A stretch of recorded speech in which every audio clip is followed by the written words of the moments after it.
নমস্কার প্রিয় ছাত্রছাত্রীরা, আজকে চলে এসেছি আবারও ষষ্ঠ শ্রেণীর মানুষের শরীর যে অধ্যায়টি আছে।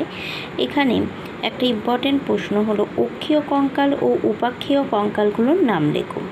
তো দেখো, এখানে অক্ষীয় কঙ্কাল আমরা সাধারণত তিনটে দেখতে পাওয়া যায়, তিনটে জায়গায়। একটা হলো করটি বা মাথার খুলিতে অক্ষীয় কঙ্কাল থাকে, আরেকটা থাকে বক্ষ পিঞ্জরে, যেটা আমাদের বুকের খাঁচা রিব বলা হয়, সেটা সেই জায়গায়, অর্থাৎ দুটো থাকে স্টার্নাম আর রিবস আর মেরুদণ্ড। ঠিক আছে, এই তিনটে হলো অক্ষীয় কঙ্কাল। আর হলো উপাক্ষীয় কঙ্কাল। ঠিক আছে, উপাক্ষীয় কঙ্কালের মধ্যে আছে আবার চারটে কঙ্কাল।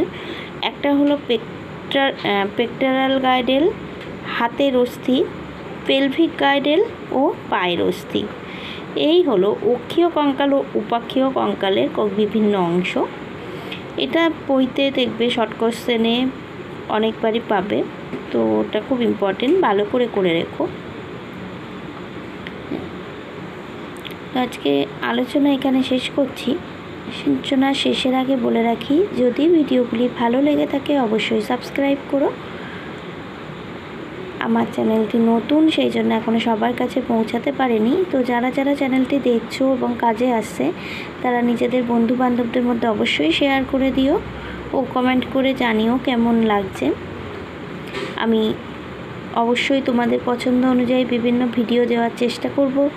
তোমরা কী ধরনের প্রশ্ন উত্তর দেখতে চাও সেগুলোও জানিও, তাহলে আমাকে একটু সুবিধা হয়। তো ততক্ষণের জন্য টাটা। চলে আসবো পরের ভিডিওতে, পরে আরও প্রশ্নোত্তর নিয়ে।